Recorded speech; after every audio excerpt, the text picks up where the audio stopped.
Good morning, good morning, good morning from Zanzibar. I just want to share with you some few travel tips. The tips that I use to travel to different places. I have been so far to more than 60 countries using the same strategy. So what I do firstly is to focus on the countries that do not require visas, because sometimes visas can be unnecessarily expensive. So I start with the countries where I don't have to pay visas. Then how do I travel in a budget or travel with a very low cost? So what I do, I save some money and always have some money to travel around, which makes my life easier.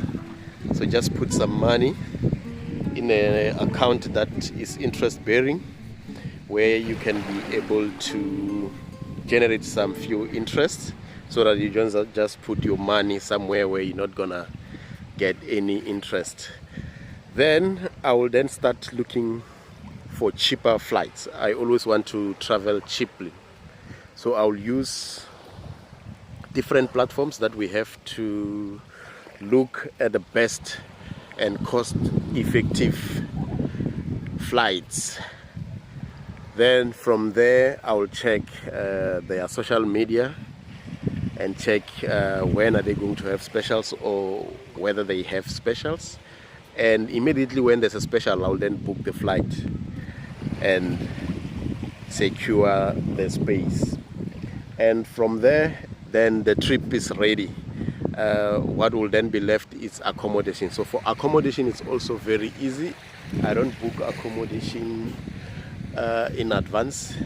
I normally book accommodation when I arrive at my destination, because it's not a requirement to have accommodation if you don't need to have a visa. So for the purpose of immigration, you'll just give them the name of the hotel that you're gonna sleep at, and that's it. And then when you get to the hotels, then you can start then negotiating for the rates, the best rates. But obviously you will need to have done your research firstly to check how much does it cost during peak season, during low season, so that you will know if you are getting any discount from what you will be negotiating.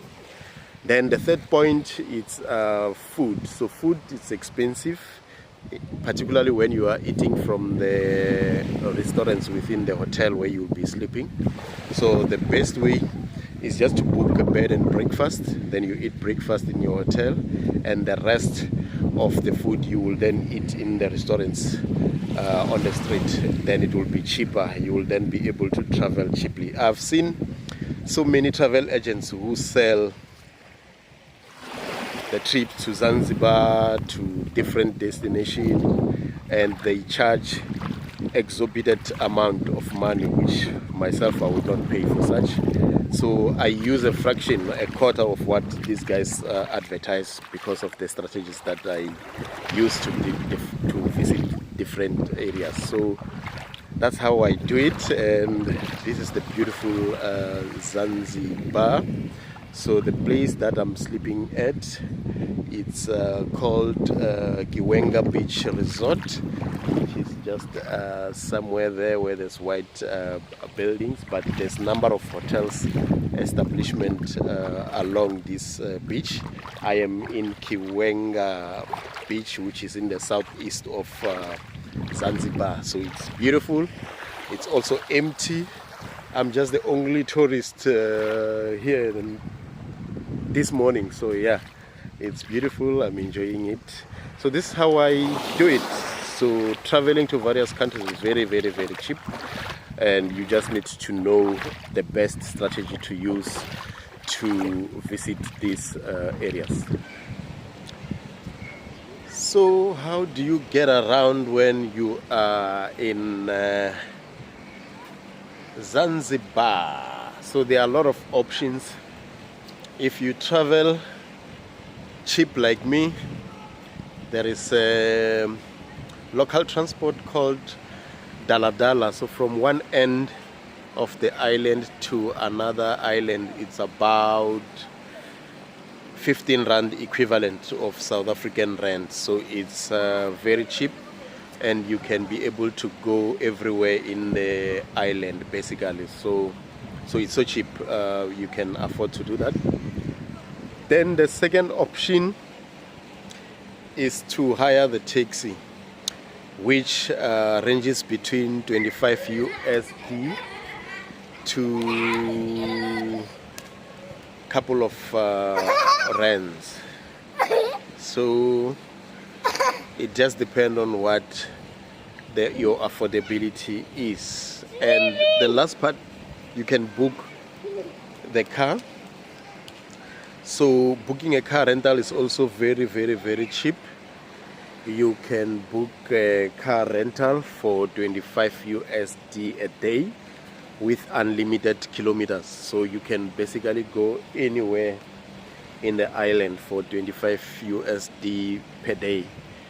And when you book car rental, they don't need a credit card. You just pay in cash, and voila, you then go.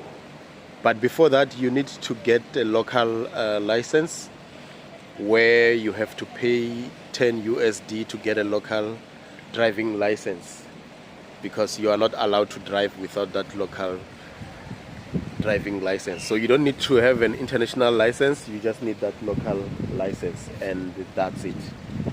So it's not so complicated.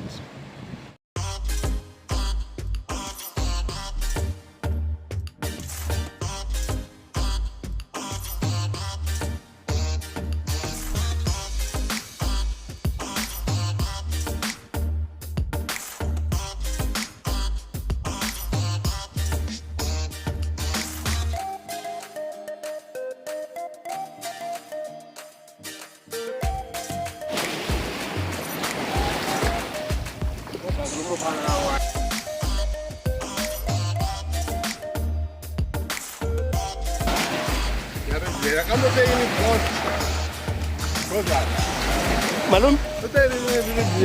It's coral reefs. Oh, coral reef, yeah. Eh.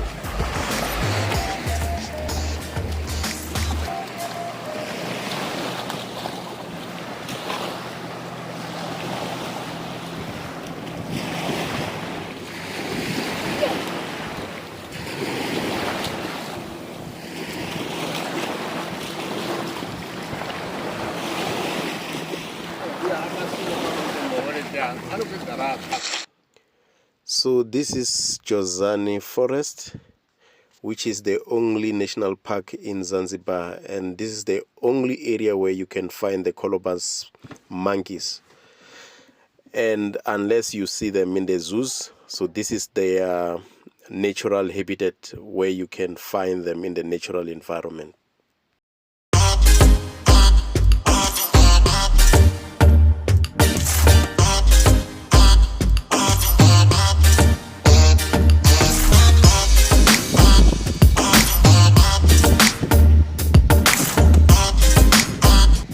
In Pongwe, it's a low tide time now, so the sea is very, very, very, very far.